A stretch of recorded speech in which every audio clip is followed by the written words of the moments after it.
The Secret Gospel of Mark is a putative, non-canonical Christian gospel mentioned exclusively in the Mar Saba letter, a document of disputed authenticity, which describes secret Mark as an expanded version of the canonical Gospel of Mark with some episodes elucidated, written for an initiated elite. In 1973, Morton Smith, a professor of ancient history at Columbia University, reported having found a previously unknown letter of Clement of Alexandria in the monastery of Mar Saba on the West Bank, transcribed into the endpapers of a 17th-century printed edition of the works of Ignatius of Antioch. The original manuscript was subsequently transferred to another monastery, and the manuscript is believed to be lost. Further research has relied upon photographs and copies, including those made by Smith himself. The revelation of the letter caused a sensation at the time, but was soon met with accusations of forgery and misrepresentation. Subsequent study, including handwriting analysis of higher-quality color photographs of the document, first published in 2000, revealed more possible evidence of forgery, and led scholars such as Craig A. Evans and Emmanuel Tov to conclude the work is a hoax,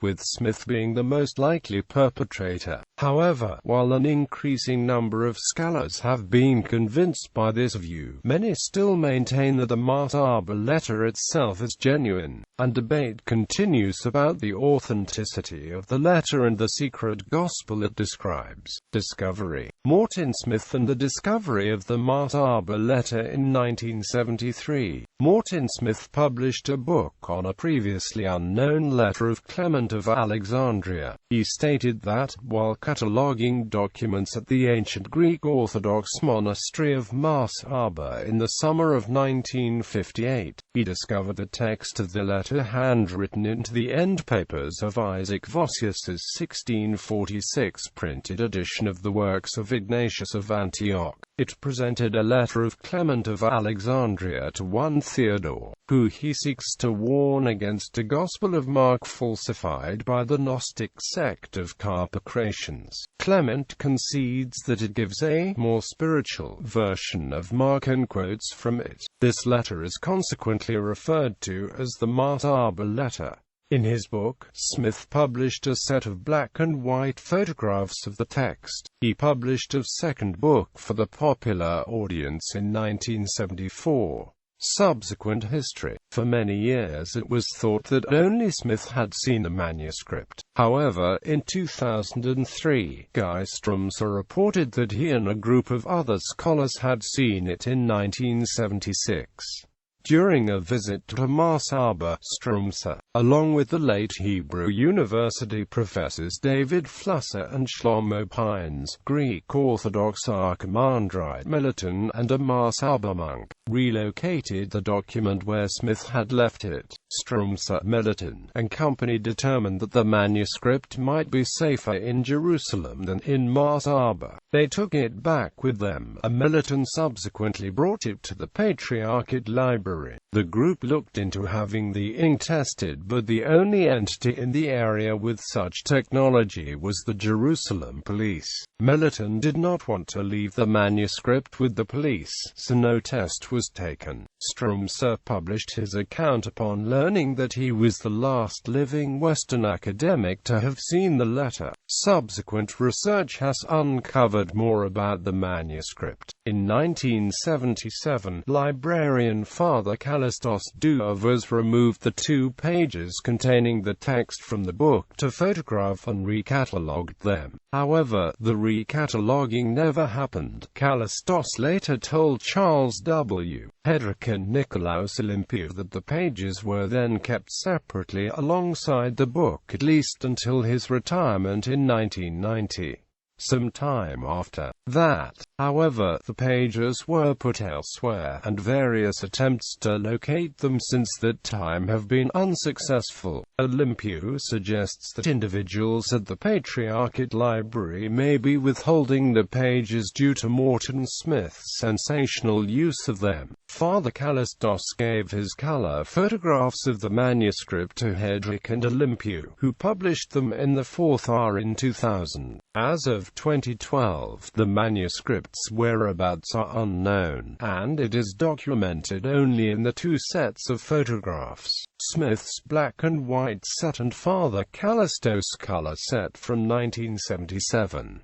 The ink and fiber were never subjected to examination. Content according to the Mar Saba letter. In the Mar Saba letter, the secret Gospel of Mark is described as a second, more spiritual version of the Gospel of Mark composed by the evangelist himself. Its purpose was supposedly to encourage knowledge among more advanced Christians, and it was said to be in use in liturgies in Alexandria. Fragments. The letter includes 2 excerpts from the secret Gospel. The first is to be inserted. Clement states, between verses 34 and 35 of Mark chapter 10, and they come into Bethany, and a certain woman whose brother had died was there, and, coming, she prostrated herself before Jesus and says to him, Son of David, have mercy on me. But the disciples rebuked her, and Jesus, being angered, went off with her into the garden where the tomb was, and straightway a great cry was heard from the tomb. And going near Jesus rolled away the stone from the door of the tomb, and straightway, going in where the youth was, he stretched forth his hand and raised him, seizing his hand. But the youth, looking upon him, loved him and began to beseech him that he might be with him. And going out of the tomb they came into the house of the youth, for he was rich.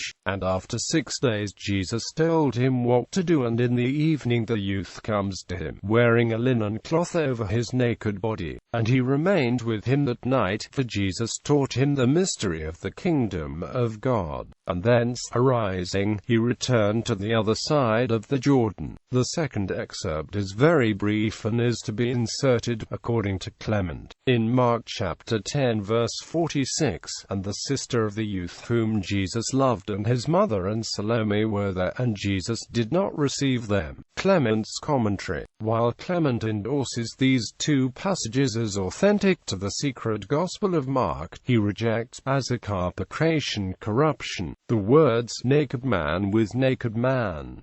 Very shortly after the second excerpt, as Clement begins to explain the passages, the letter breaks off. However, just before that, Clement says, but the many other things about which you wrote both seem to be falsifications. These 2 excerpts comprise the entirety of the secret Gospel material. No separate text of the secret Gospel is known to survive. Analysis. Morton Smith's analysis. Through detailed linguistic investigations, Smith argued that Clement's discovery could likely be genuine. He indicated that the 2 quotations go back to the original Aramaic version of Mark, which served as a source for the canonical Mark, but the quotations also reference the Gospel of John. According to Smith, the historical Jesus was a magus possessed by the Spirit. Jesus baptizes the resurrected dead man in a possible same-sex act, and the libertinism of Jesus was then later suppressed by James, the brother of Jesus, and Paul. Reception. Early on, there have been suggestions that, while Mar Saba manuscript may indeed be a genuine old manuscript, it could well contain an ancient or medieval forgery based on canonical texts. Nor is it established whether the letter derives from Clement of Alexandria or not. Linguistic indications speak for authenticity. However, differences of substance compared with Clement's other writings have been noted. The text contains none of the errors typical in the manuscript tradition. Charles Merguia followed Quinnell's allegations of modern forgery with further arguments. 1970s and 1980s F.F. Bruce, or The Story of the Young Man of Bethany, clumsily based on the raising of Lazarus in the Gospel of John. Thus he sees the secret Mark narrative as derivative, and denies that it could be either the source to the story of Lazarus or an independent parallel. Raymond E. Brown came to the conclusion through his own research that the author of Secret Mark most likely relied on the Gospel of John, at least from memory. Skehan supported this view, calling the reliance on John unmistakable. Robert M. Grant found in Secret Mark elements from each of the 4 canonical Gospels and arrived at the conclusion that it was written after the 1st century. Helmut Merkel also concluded that Secret Mark is dependent on the 4 canonical Gospels after analyzing the key Greek phrases. Franz Nehring argued that Secret Mark presupposes the canonical Gospels. The author of Secret Mark seems to have pulled together the various places in the Synoptics where the Greek word neniskos was used. Nehring also shows other similarities. Ron Cameron and Helmut Koester argued that Secret Mark preceded the canonical Mark, and that the canonical Mark is in fact an abbreviation of Secret Mark. This would explain the narrative discontinuity above. John Dominic Crossan has also been supportive of these views of Koester. I consider that canonical Mark is a very deliberate revision of Secret Mark. When the Swedish historian Pubiskov, in preparing an English edition of his Strange Tales about Jesus 1983, cast doubt on the Gospel, Morton Smith responded by threatening to sue the English-language publisher, Fortress Press of Philadelphia, for $1 million, causing Fortress to amend the offending paragraph. N.T. Wright wrote that most scholars who accept the text as genuine see in the secret Gospel of Mark a considerably later Gnostic adaptation of Mark in a Gnostic direction. In addition, Peter Kirby speculated that Clement may have been mistaken in his view that Secret Mark was a longer version of the Gospel of Mark written specifically for the spiritually elite. Instead, it may be the case that Secret Mark was actually the original version of the Gospel of Mark. If this scenario is the case, the excerpts Clement quotes are additions to the Gospel were actually part of the original, but were edited out by scribes. Since the only knowledge we have of Secret Mark is from the Mar Saba letter, it is currently impossible to know if Clement's view of Secret Mark as an extension of the canonical Gospel of Mark was accurate, or if Secret Mark was actually the original version of the Gospel of Mark. Even if the letter is genuine, it tells us nothing more than that an expanded version of Mark was in existence in Alexandria in AD 170. Possible forgery. It is believed that the first scholar to suggest in print that Secret Mark was a modern forgery, possibly implicating Smith, was Quentin Quinnell in a 1975 article. The view of Secret Mark and the Mar Saba manuscript as modern forgeries was promoted after Morton Smith's death by Jacob Neusner, a specialist in ancient Judaism. Neusner was Morton Smith's student and admirer, but later, in 1984, there was a very public falling out between them after Smith publicly denounced his former student's academic competence. Neusner subsequently described Secret Mark as the forgery of the century, yet Neusner never wrote any detailed analysis of Secret Mark, or an explanation of why he thought it was a forgery. The fact that, for many years, no other scholars besides Smith were known to have seen the manuscript contributed to the suspicions of forgery. This dissipated with the publication of color photographs in 2000, and the revelation that Guy Strumser and several others had viewed the manuscript in 1976. In response to the idea that Smith had kept other scholars from inspecting the manuscript, Scott G. Brown noted that he was in no position to do so. The manuscript was still where Smith had left it when Strumser and company found it 18 years later, and it did not disappear until many years after its relocation to Jerusalem and its separation from the book.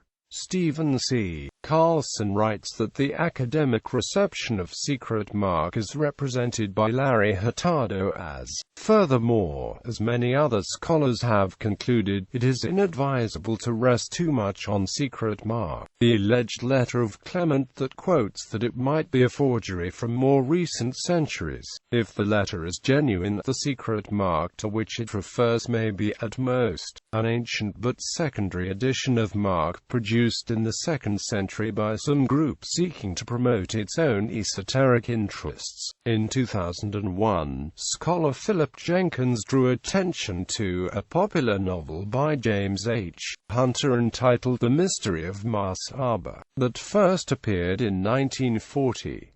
This novel presents some unusual parallels to the events associated with Mar Saba MS that have unfolded in real life after 1958.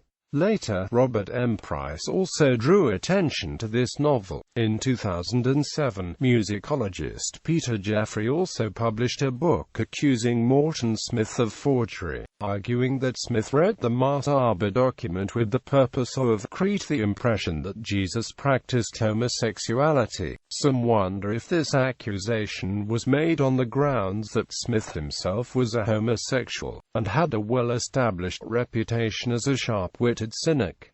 In 2005, writer Stephen Carlson published The Gospel Hoax, Morton Smith's Invention of Secret Mark, in which he spells out his case that Morton Smith, himself, was both the author and the scribe of Mar Saba manuscript. When Carlson examined the photographs supplied by Smith, he said he noted a forger's tremor. Thus, according to Carlson, the letters had not actually been written at all, but drawn with shaky pen lines and with lifts of the pen in the middle of strokes. Carlson also believes that his comparisons with Morton Smith's typical rendering of Greek letters reveal that the unusual formation of the letters theta and lambda in the Mar Saba text matched Smith's own peculiar formation of those letters. Yet these theories by Carlson have been, in their own turn, challenged by subsequent scholarly research, especially by Scott G. Brown in numerous articles. In particular on the subject of the handwriting, Roger Vickland, in collaboration with Timo S.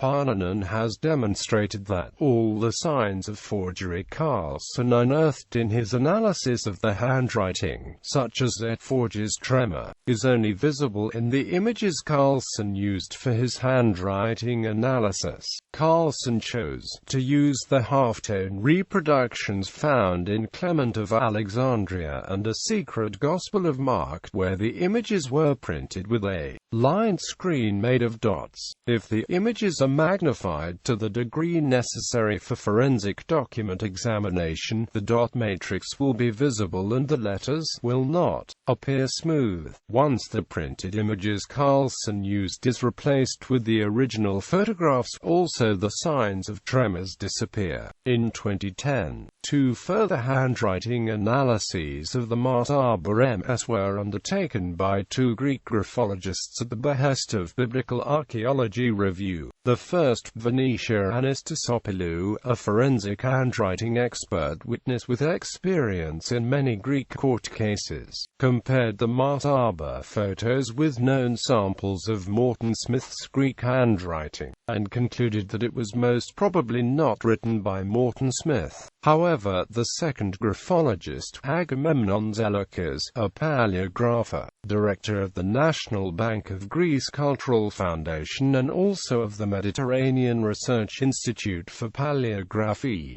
Bibliography and History of Texts, concluded it was a 20th-century forgery of 18th-century script, and that the most likely forger was either Smith or someone in Smith's employ. In addition, surveying the sets of photographs and comparing them to images of the Vossius book taken in 2000, Scott G. Brown suggests that the evident chemical composition of the ink makes it unlikely that it could be a 20th-century forgery. He argues that it would have taken at least 25 years, and possibly much more, for the ink to deteriorate to the state evident in Smith's photos. Therefore, it is still an open question if forgery occurred and whether Smith had someone else forge the letter.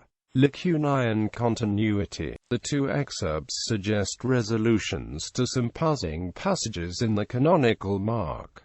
The young man in the linen cloth. In Mark chapter 14 verses 51 to 52, a young man in a linen cloth is seized during Jesus' arrest, but he escapes at the cost of his clothing. This passage seems to have little to do with the rest of the narrative, and it has given cause to various interpretations. Often it is suggested that the young man is Mark himself. Some commentators believe that the boy was a stranger who lived near the garden and, after being awakened, ran out, half-dressed, to see what all the noise was about. W.L. Lane thinks that Mark mentioned this episode in order to make it clear that all fled, leaving Jesus alone in the custody of the police. The same Greek word neniskos is used in both Secret Mark and at Mark chapter 14 verse 51.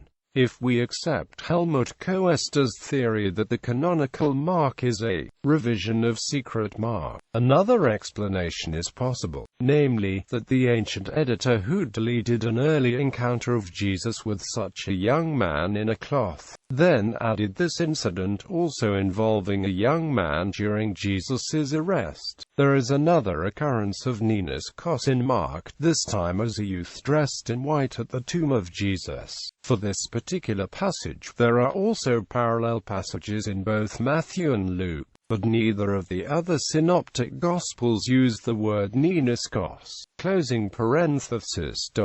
Thus, it is also possible that all three of these occurrences of neniskos in Mark and in Secret Mark are somehow related. The proponents of Secret Mark as a forgery, on the other hand, suggest that Secret Mark was created based on Mark chapter 14 verse 51 and 16-5. Morton Smith indicates that in Clements' letter, the presentation of the young man in the linen cloth has homoerotic connotations. Following Mark chapter 10 verse 34, Clement writes in his letter, the story of Jesus raising the young man from the dead, who then loves Jesus and begs to stay with him. After 6 days, the young man comes to Jesus in the evening, clothed in nothing but a linen garment, and spends the night, during which time Jesus teaches him the mystery of the kingdom of God. Lacuna in the trip to Jericho. The second excerpt fills in an apparent lacuna in Mark chapter 10 verse 46. They came to Jericho. As he and his disciples and a large crowd were leaving Jericho, Bartimaeus son of Timaeus, a blind beggar, was sitting by the roadside. The lack of any action in Jericho is interpreted by some as meaning that something has been lost from the text, and the second excerpt gives a brief encounter at this point. Relation to the Gospel of John. The resurrection of the young man by Jesus in Secret Mark bears clear similarities to the raising of Lazarus in John's Gospel. This was noted by Morton Smith. Smith tried to demonstrate that the resurrection story in Secret Mark does not contain any of the secondary traits found in the parallel story in John chapter 11, and that the story in John chapter 11 is more theologically developed. He concluded that the Secret Mark version of the story contains an older, independent, and more reliable witness to the oral tradition. Helmut Koester agrees with Smith that the two stories are very close, that it is, in fact, the same story is evident in the emphasis upon the love between Jesus and the man who was raised by him, expressed twice in the editions of Secret Mark. Both stories are also located in Bethany. Further, Coester argues that the resurrection story in Secret Mark appears to be independent from that of John chapter 11, and that the author of Secret Mark may have acquired it from some other source, possibly from the free tradition of stories about Jesus. But it is impossible that Secret Mark is dependent upon John chapter 11. In its version of the story, there are no traces of the rather extensive Johannine redaction. As to its form, Secret Mark represents a stage of development of the story that corresponds to the source used by John. The author evidently still had access to the free tradition of stories about Jesus, or perhaps to some older written collection of miracle stories. However, other scholars have come to the conclusion that Secret Mark is dependent on John, and not the other way around.